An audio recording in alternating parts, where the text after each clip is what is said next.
Өнгөрсөн 2015 оныг анхан шатны тусламж үйлчилгээг боловсронгуй болгох жил болгон зарлаж, сум мөрхийн эмнэлгүүдийнхээ чадварыг нэмэгдүүлэх талаар олон ажлыг шатараатай хийсэн эрүүл мэндийн салбарынхан 2016 оныг хэрэглэгчээ дээдэлсэн эрүүл мэндийн салбар болгон үйл ажиллагаагаа явуулахаар болоод байна. 2015 онд Монгол Улсын мянганы хөгжлийн зориулт тэр дундаа хүн амын эрүүл мэндийг дэмжих хамгаалах чиглэлээр дэвшүүлсэн зориултаа бүрэн биелүүлсэн 9 орны нэг болсон. Эрүүл мэндийн салбарын хувьд хууль эрх зүйн орчныг боловсронгуй болгох, төсөв хөрөнгө оруулалтыг нэмэгдүүлэх, нийгмийн эрүүл мэндийн чиглэлээр тухайлбал 2016 оны 2 дугаар сард Монгол Улсын хурлаар эрүүл ахуйн тухай хуулийн шинжилсэн найруулгыг батлуулан мөрдөж эхлүүлээд байна. Өнөөгийн байдлаар эмнэлгийн тусламжийн тухай хууль, эмнэлгийн хэрэгслийн тухай хуулийг улсын хурлаар хэлэлцүүлж, биеийн тамирын спортын тухай хууль, нялх балчир насны хүүхдийн хоол тэжээлийн тухай хууль, эмнэлгийн мэргэжилтний хариуцлагын даатгалын тухай хуулийн төслийн үзэл баримтлалыг засгийн газраар батлуулад байна. 2015 онд батлагдсан гарсан эрүүл мэндийн даатгалын тухай хууль хэрэгжиж эхэлсэн бөгөөд тус хуулийн хүрээнд дагалдан гарах журам хэрэгжилтэй холбоотойгоор 40 гаруй тэрбум төгрөгийг зарцуулахаар эрүүл мэндийн даатгалын 2016 оны төсөв тусгаад байна. Мөн 2015 оны хагас жилийн байдлаар үүсэт байсан 7.3 тэрбум төгрөгийн эмийн үрийг тэглүүлж 2015 оны эмийн төсөв 60 тэрбум байсныг 13.7 тэрбумаар нэмэгдүүлэх арга хэмжээг авч ажилласан юм а. Харин 2016 онд эмийн төсвийг нийт 86 тэрбум төгрөг болгон батлуулсан нь өнгөрсөн жилийнхээс даруй 13 тэрбум төгрөгөөр нэмэгдүүлсэн нь эрүүл мэндийн тусламж үйлчилгээг чанартай хүртээмжтэй үзүүлэхэд ихээхэн чухал аш холбогдолтой ажил болсон юм. 2015 онд нийт 71.3 тэрбум төгрөгийг эрүүл мэндийн салбарын хөрөнгө оруулалтанд зарцуулсны 66.8%-ийг эрүүл мэндийн салбарт шинээр баригдах барилга, 26.3%-ийг тоног дөхөөрөмжийн зардал зарцуулсан байна. Харин 2016 онд эрүүл мэндийн салбарт улсын төсвийн хөрөнгө оруулалт 76 тэрбум төгрөгөөр батлагдаж 2015 онтой харьцуулахад их засвар зарцуулагдах хөрөнгө оруулалтын хувь 26%-аар нэмэгдсэн юм а. Энэ бүх ажлын үр дүнг эмчлүүлэгч буюу хэрэглэгчид хүртэх ёстой тул 2016 оныг эрүүл мэндийн салбар хэрэглэгчээ дээдэлсэн эрүүл мэндийн салбар болгон үйл ажиллагаагаа явуулахар болоод байна.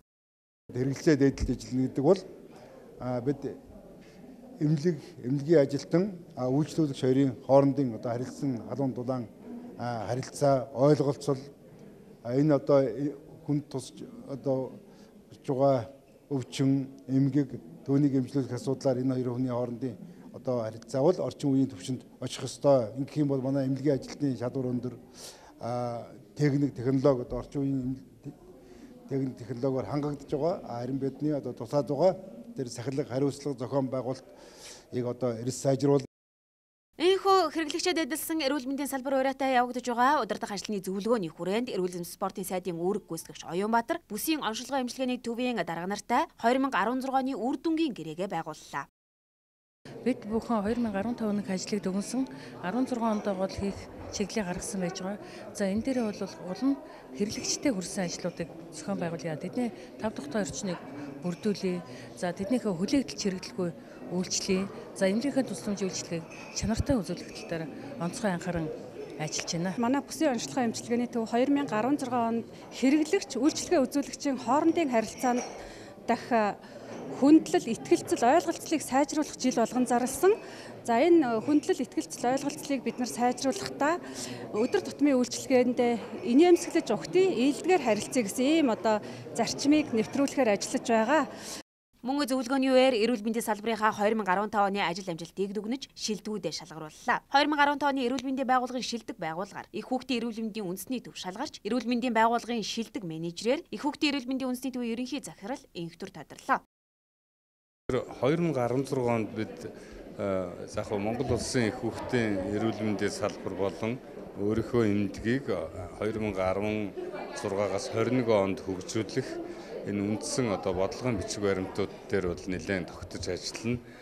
Түүнээс гадна их хүүхдийн эрүүл мэндийн үндэсний төв дээр өнгөрсөн онд суурилагдсан Австрийн төслийн хүрээнд суурилагдсан 7 сая еврогийн иж бүрэн тоног төхөөрөмжийн шинжил хийгдсэн байгаа. Тэр шинэ тоног төхөөрөмжүүдийг эмнэлэг зүйн практикт үр дүнтэй ашиглаж хэргийг гаргах, хэрэгцээг нь бүрэн ашиглах энэ тал дээр бол бүтэн жилжингээ бид нэр ажиллахаар төлөвлөж байгаа. Мөн түүнчлэн хөдөө орон нутгийн байгууллагууд, бусад эрүүл мэндийн байгууллагуудтайгаа үйл ажиллагаагаа уялдуулах тал дээр хамтын ажиллагааны шинэ үр дүнтэй арга барилуудыг эрэлхийлсэн ийм жил байна гэж үзэж байна. Ийхүү эрүүл мэндийн салбар 2016 онд Монгол Улсын үндэсний хөгжлийн цогц бодлого, Монгол Улсын доктортой хөгжлийн үзэл баримтлал, Монгол Улсын засгийн газрын мөрийн хөтөлбөр зэрэг бодлогын томоохон баримт бичгүүдийн хэрэгжилтийг ханган ажиллана. Түүнчлэн 2016 онд хууль эрх зүйн орчны шинжилгээг үргэлжлүүлэн хийж, улсын хурлаар хэлэлцэж байгаа хуулиудыг батлуулах тал дээр түлхүү анхаарч ажиллахаас гадна эрүүл мэндийн талаар төрөөс баримтлах бодлогыг боловсруулан батлуулахаар төлөвлөж байна. Мөн халдвар төвчөнтэй тэмцэх үндэсний хөтөлбөрийг боловсруулах, хүн амын хоол тэжээл, өрхийн хүнсний хэрэглээ, хүн амын эрүүл мэндийн эрсдлийг үнэлэх үндэсний судалгааг зохион байгуулах, халдвар судлалын үндэсний төвийн өргөтгөлийн барилгыг ашиглалтанд оруулах, сонгон айрхан дүүрэгт загвар нэгдсэн эмнэлэг байгуулж эхлэх, эмийн чанар аюулгүй байдлын захин мэдээллийн тогтолцоог нэвтрүүлэх, эм эмнэлгийн хэрэгслийн худалдан авах ажиллагааг боловсронгүй болгон, эмийн төвлөрсөн худалдан авалтыг зохион байгуулах үйл ажиллагааг хэрэгжүүлэх, улсын төсвийн хөрөнгөөр хэрэгжүүлэх, хөрөнгө оруулалтын төсөл, арга хэмжээ, барилга байгууламжийн бүртгэлийн програм хангамж нэвтрүүлэх гэх мэт нэлээд олон үйл ажиллагааг хэрэгжүүлэхээр төлөвлөж байна.